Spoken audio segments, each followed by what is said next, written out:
Channel here over on Subscribe Star. Sorry to mess with your timeline, your notifications. If you're into free speech and if you're into trolling the world, or you probably want to get on Twitter, get yourself an account, and vote no on this.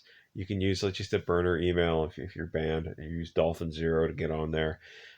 He does a lot of things by polls.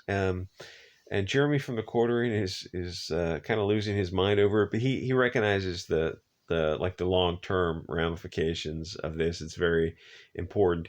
Elon Musk puts his poll out there. He probably knew the results of the poll were going to be. Twitter's a very left wing. 14 million votes already. Twitter's a very left wing platform. He knew they were going to have this because the last poll he put out there was about he kicked off reporters for like a week, and he did a poll to see if they should come back because they were doxing. It's like I would have kicked them off permanently, or I would have let them back. I would have let some back on after a week, and I would have kicked some off permanently. Like people who are just losing their minds, like Keith Oberlin is the guy appears to be mentally ill, like borderline. You'd want to keep your eyeball on him. He's not playing with the full deck. And then there's some other reporters like they just want to get in there and cause as much trouble as possible, and to the point of like you can't have people doxing on a social media platform. I would have kicked them off permanently. So he kind of knew the way the results were going to go. Twitter is still a very far left wing platform.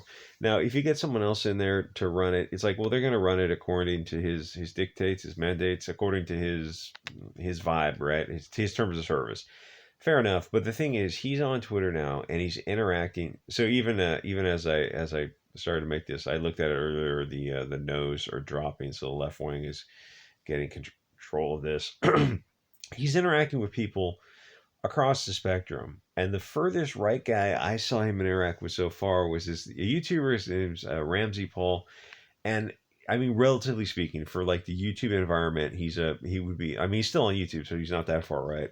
Um, but to the left wing, they hear like a Ramsey Paul guy who's just talking about like he's talking about the situation that he sees before him, but he's not politically correct about it, and he doesn't believe in the sacred cows, which is a good thing.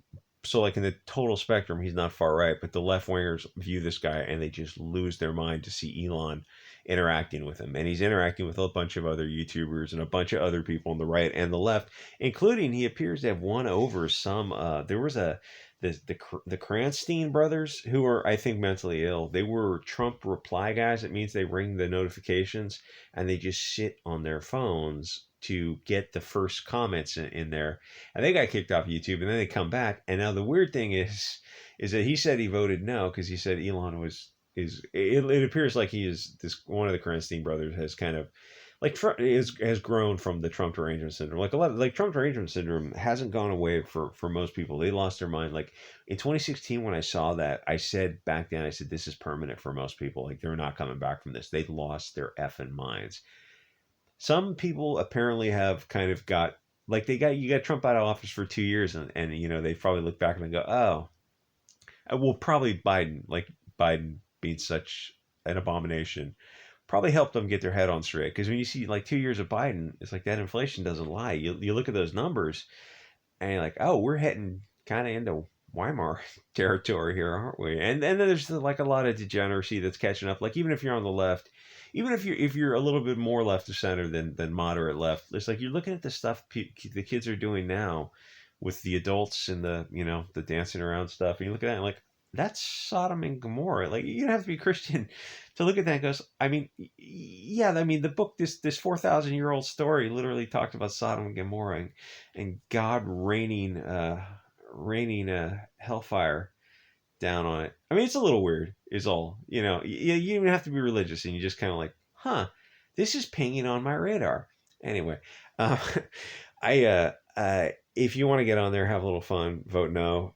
It would. I don't think we're going to turn this poll around, but you got to get in there and like he's having so much fun with it. Oh, my point was by him interacting with people on the right as well as the left, which is unusual for one of these social media companies to get in there and actually talk to people.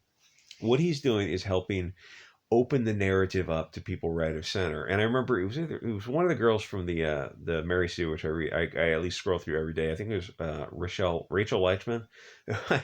I love just because she's like so like so lacking in self-awareness. She said something like she wanted to shut down South Park because it didn't it presents two sides to the story, and she said without any self-awareness whatsoever, she goes, but there are no two sides to the story. And that's how people see things. Like if you're on Twitter at all, you spend an hour on Twitter, you see the straw man universe these people build for themselves, where they can't tell if somebody is joking just to get their goat. Like with the artificial intelligence artistic art design program, it's like people are like you get in there and like it's like AI art is horrible, right? But you get in there and you see them losing their mind over it, and you just kind of tweak their noses a little bit, and then they lose their mind even more. And you're like, your response is not in no way rational. Um, is that a word? Maybe not. You can look at the AI art and like, this is horrible. This is not like. There's no way that this is going to be this is gonna and like it's not acceptable, but it's also like you're gonna have litigation issues with this. Like if people can say there's some like it seems like you're gonna have I don't know what is that copyright intellectual property issues with like so you got this computer scouring other people's artworks. It's like yeah, but doesn't the human brain do that? Yeah, but there's an interpretation to it where I don't know. I think you're gonna have an issue with it. Where was I going with this? I don't know. I think Jeremy might have a drinking problem. I hear him do live streams quite a bit, and he seems to be drinking a little too much. 12 steps, dude. It might be the time. Like if drinking live, I'm just saying. If you can lighten up, lighten up. If you can't lighten up, then it's probably time to check out the 12 steps and Bill W and Dr. Rob. Anyway, check out Twitter. You got 2.5 hours to get on there. Like, comment, subscribe. See you guys on the next episode.